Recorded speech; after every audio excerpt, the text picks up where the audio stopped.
A drive in the country.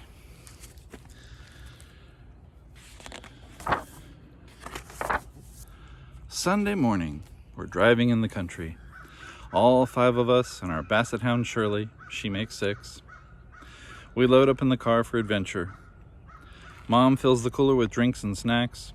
We cram our backpacks with playing cards and jars for keeping unusual bugs and Shirley's treats, and spending money, puzzle books, and comics.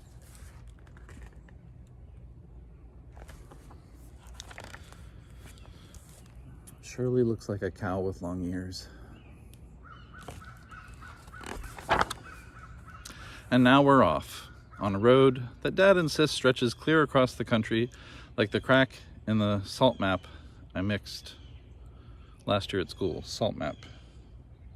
I guess it's one of those projects you do for school. We have no destination. At least Dad won't say just where we're going. No reason to be home for supper. No place we need to reach by dark on a map that's as big as a baby blanket spread across our laps. Mom refolds its zillion folds for us. But better than anywhere we end up are all the roads that take us wherever and back. Twisting, skinny roads with dips and bumps that make my stomach flip. With smells of hay and poop from pigs, and the steamy scent of sprinkled rain on our sun-baked roads, and skunks. I like the yellow lines disappearing just at the top of a hill, as if our car were lifting off instead of coasting down. I still can't figure out those slicks of water up ahead and how they just vanish.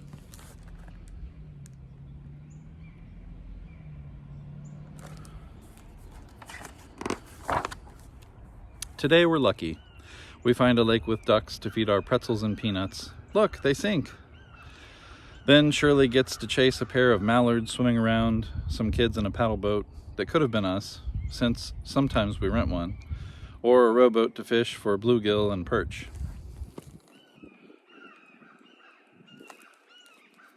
At the shallow end, there's a place to wade barefoot and balance on the slipperiest rocks.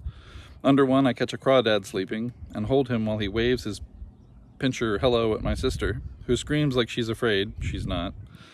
Schools of minnows race between my legs. At the farthest end, there's a waterfall with room behind for the shushing water. We sneak inside and gaze out through the blurry wall.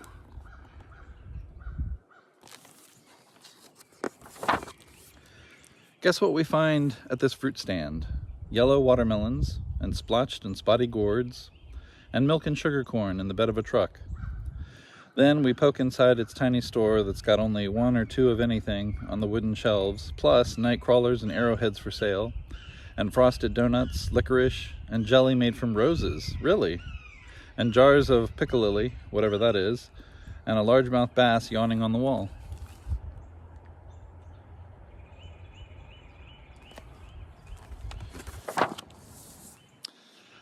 Then the scenery is just field after field, so with my folded paper fortune teller, I predict a few things, but then Dad decides it's joke time. He never forgets a single one he's heard, while my sister pretends she knows some jokes too, and reads some silly riddles from a library book, and my little brother and I open the map to see who can find the town with the stupidest name, like Millyville and Sludge and Old Peru.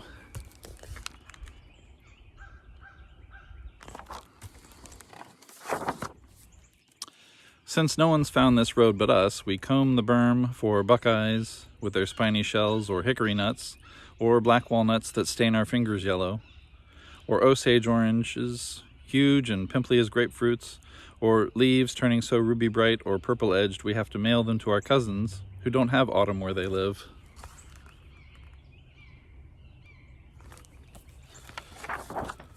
Instead, we spot some milkweed entwined around a fence, its pods about to split. We pluck as many as we can cradle in the stretched out hems of our shirts and head for the car. We split the pods with their million airy seeds and send them out the window of the speeding car, one pod at a time, in a stream of wishes.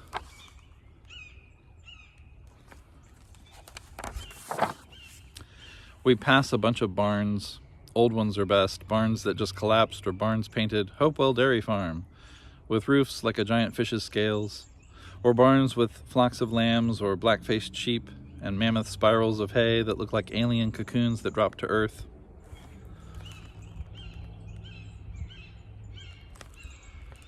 Dad pulls over so we can feed some horses. "Hey Mom," my sister asked, "did you remember the sugar cubes?" "I have some sweet and low," Mom jokes, fishing in a packet from her purse. She does have treats for the horse, and we take turns patting its muzzle, which is softer than Shirley's ears.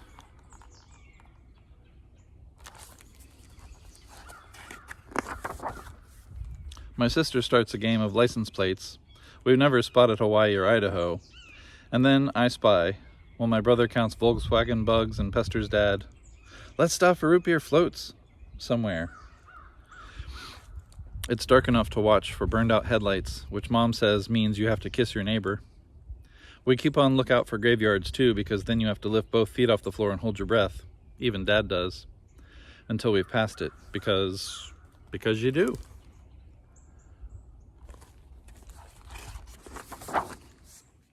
And now it's sprinkling, so Mom begins to sing, "It's raining, it's pouring."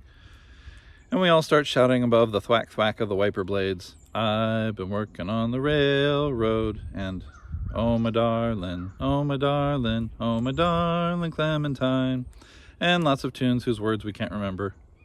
And then it's weird.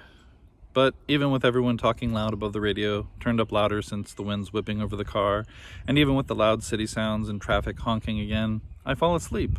I do, on our ride home.